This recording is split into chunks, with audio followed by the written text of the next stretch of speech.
What's up, guys? I know it's been quite some time since I recorded and there's a lot to catch up on. So we ended off doing coilovers and stuff on the Mustang. I ended up buying another Mustang, which if I still should have the footage, I'll insert it right now. What's up? It is the next morning. So we were able to get all the suspension off, and then what we did last night during the dark is we got the suspension off the new car. And you're wondering, what is the new car? This is the new car. Bought this about a week ago. This is a new to me 1996 original Mustang GT 4.6, just like the Poop Stang. This one, as you can see, is in quite a bit better state. This car is an original 5-speed, original V8. Has higher mileage, but it's super clean. Clean for the price that I paid. I didn't pay, you know, 5, 6, 7,000 for a mint one, but for the price I paid, this car is immaculate. It needs way less work than this one. So this is why I said we're getting the suspension out and we're going to swap it. This car also has drilled and slotted rotors. This car has a little older brakes, but newer calipers. So we're going to take the rotors off and swap that. You walk around, this car is black, which is super nice. Everything lines up really well for the age. The interior is in much better shape. Let's get this seat back than the Poop Stang. Has a rear bar back there. A little bit of rust as per usual in the Midwest, but nothing crazy. All right, now that you guys saw the Mustang, we ended up doing a lot of work to it. We swapped coilovers over, we swapped brakes over. We did a bunch of stuff and just realized both cars needed too much work to actually be able to be drifted or be safe or just kind of do anything. So very recently ended up selling both of them. Sold the gray car to a buddy of mine named Garrett, and then I sold the black car on Facebook Marketplace. Someone came and picked it up. Overall wasn't too bad, made a little bit of money, but definitely not enough money for how much time and effort we put into both of those cars. But the reason we need to sell it, we needed space. And the reason I needed space is because of this. If you guys know me for a while, I've owned this car for a very long time, and I finally just got it back. This is the Cone Eater S14 with a Turbo KA. And you might be asking, why did I just get it back? We were out South Bend quite some time ago, and the wastegate ruptured. It's all 20-something pounds of boost. And being young, dumb as I was, I thought it was just misfiring. I thought I could fix it by turning the boost controller down, because maybe it was over boosting. I didn't even know at the time. And I went out and did 4 or 5 wide open throttle passes at 20 pounds of boost. And after doing 5 of those, it finally hurt the rings. So this motor took loads of abuse before it finally let go. It was at another place for quite some time. Long story short, he pretty much scammed me. Took my money, didn't do a whole lot. Then it was at my buddy's place. They did a lot of work. They put the engine back together. They got it running and driving, but the previous shop didn't really tighten a lot of things down, and we will get into what we found. But it was running for a little bit before it failed again. So right now we're going to be working on getting the hood off. Once the hood off, I'll show you more about the build and what we're doing. All right, so we got the valve cover off. We'll start with what happened. So the motor got rebuilt. It was running. But the first engine builder did not tighten this cam bolt at all, or didn't tighten it all the way, and it spun loose. So it was idling. If I can get the videos off my phone and get them onto the YouTube, I will put them right here. So I got the fuel pump just hooked up to 12 volts right now, just so it can run. We got good fuel pressure. Everything is hooked up how it needs to be. The car still needs to be timed. We obviously timed it, just putting the distributor in it, but we need to actually advance it, retard it. It's just open downpipe right now. Technically, this is the second startup because I already primed it, so I know it starts. But this is the first actual startup, so I already primed it and everything. I don't know what that clicking is or if it did it before, but it keeps clicking.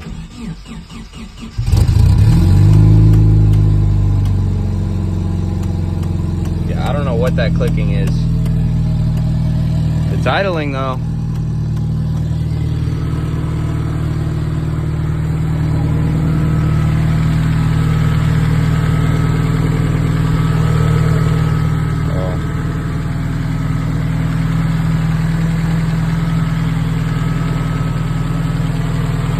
not knocking. It's got a little valve train noise up top, but nothing crazy. It's kind of normal for a K.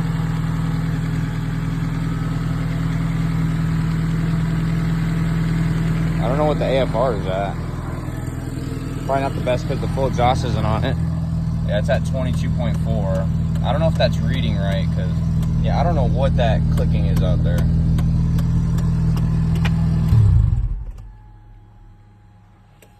It ran, so. Now, hopefully you guys have seen it run. It was running pretty good. He was getting ready to burp the coolant system. And he said right when he got over to the car, it went pop, pop, pop, pop, pop, and stopped running. It within like a second, it sputtered and stopped. Cranked it over and it sounded like it had no compression. So I went down there, bore scoped the engine and didn't see anything wrong. The pistons were clear. There was no scoring on the walls, like rings failed because we thought it was rings at first. Didn't really see anything, and the more we cranked it, the more this clinking got louder. Now we're like, all right, something's wrong in the valve cover. Pulled the valve cover, saw it loose, then we go, all right, that's our problem. He had some stuff going on, so now it's back here, and hopefully we're going to try to do it. Full transparency, I am still learning when it comes to rebuilding or putting timing engines and doing that stuff. Very good with like suspension, body work, paint, understanding what makes a car fast, but like the actual mechanics of getting the engine together, I'm still learning, but this car is pretty easy. For you that haven't seen this car, this is a KA24 with a polished cryo-treated crank. It is the stock iron block. It was decked and honed. It does have pistons, rods, stock cams with some retainers and springs. Has injectors, and obviously it has this big old Garrett turbo topside. This is an old 90s build, which means it is injectors, Cobra MAF, like a Cobra Mustang MAF, and a JWT or Jim Wolf chipped ECU, which is super, super popular back in the day and kind of still is pretty popular.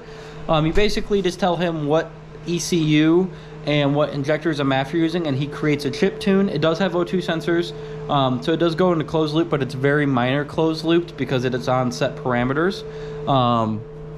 It is an S14. It was an automatic, swapped to manual, has all my gauges, and it has a cage. This was my track car before the Mustang. This blew up, like I said, about 2 years ago. 1 year I missed the whole season. Plus we also lost our local spot, so I didn't really do a whole lot. Got the Mustang, and now we're racing the Mustang, but the goal is to get this back on the track and have some fun. So the plan right now, what we're gonna do is we're gonna test an old battery I have out of an F250, see if we can revive it, because this thing has no battery in it. Still has 12 volts. We're gonna put a charger on it, so it should still be good, just to put it in this car to get it to crank. We're gonna see if we can retime it. Obviously, that's step number one. The crank and the intake cam should be fine, or sorry, exhaust cam should be fine. All the timing marks line up, so we should just have to retime that cam, obviously retighten the bolt and get some things back together to get it to run, but hopefully we can get it running relatively soon and hope the car's okay. The cams are seen better days. They are a little bit scored, but the good news is they're not ground down, so it's not like it's going to run bad because the clearances are way too little, because the metal's gone. We just need it to run, and then I have a bunch planned for the car, but let's just get this going and see what we can find out and hopefully get it to run. All right, so after looking, unfortunately there's just no way to get this back on without having to retime the whole car. We're hoping we're going to get lucky. There's just no way. So basically what we're going to do is retime the whole car and everything that goes with that. As you know me, I love list, and I also love putting bolts and components into baggies and labeling them.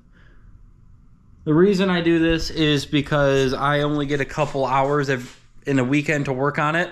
So after 2 to 3 weekends, you kind of forget what stuff is what. At least with the bolts and everything being marked, at least we know what they are. And hopefully through these recordings is cool for you to watch, and it also helps me figure out what we did.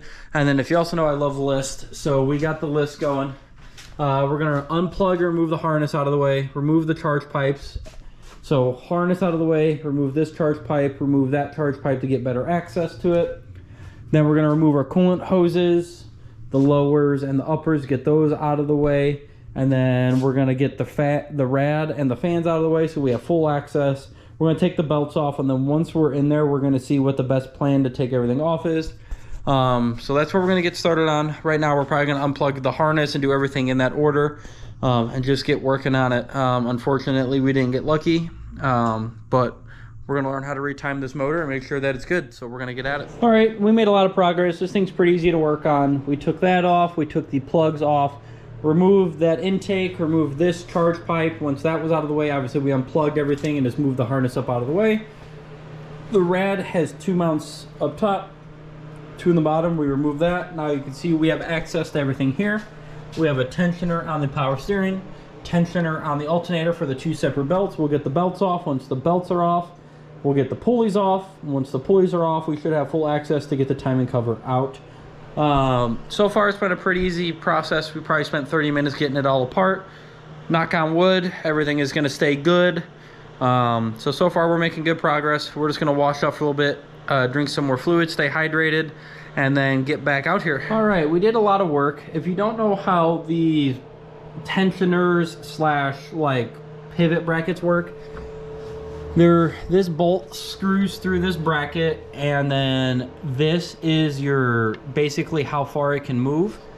So this alternator will, if I can do it by one hand, not really, there we go. See, it rotates on this bracket with the slot. This one has nothing in it, so that's the slots, and it just rotates in and out like that, and then obviously you tighten it down and that changes your belt length. The power steering one was stuck. We had to lube the point where it mounts in right there. It still doesn't move great, but now it moves, so we just took the pulley off. Now we're gonna take this water inlet off and the bracket. When we did a 120 amp bigger alternator off a Nissan Quest, you have to notch your bracket out just so you have a little bit of extra length. And we just use a washer to keep it in so it has more surface area to clamp on. So it's these 2 bolts we'll take off, and we'll take that off, and that gives us more access to the timing cover. All right, this is what we're gonna call it for tonight. There's 3 bolts. We RTV'd it, that worked really well, so we're gonna use that again. If you can see, we just used black RTV on this cover right here. There's 2 bolts for the bracket right here and right here for the alternator that go through the timing cover, and then you have the 3 bolts right here for the thermostat housing. So basically, next time we come out here, we just have to start straight on the upper cover and lower cover, and then get this thing retimed and do everything we can. The power steering might be a bit of a pain, but we were able to finally get it to move by spraying some WD-40. We'll spray some more and we'll find a way to get it, but this is a good starting point. I'm just very happy this car being back in my possession, and now we are getting a lot of work done to it, which makes me super happy. Hopefully by next weekend this thing might be running, fingers crossed. But yeah, we're getting real close. We did a lot of progress today. I appreciate you guys watching, and then I just appreciate working on the Cone Eater S14. I'll get you guys on the next one. Peace.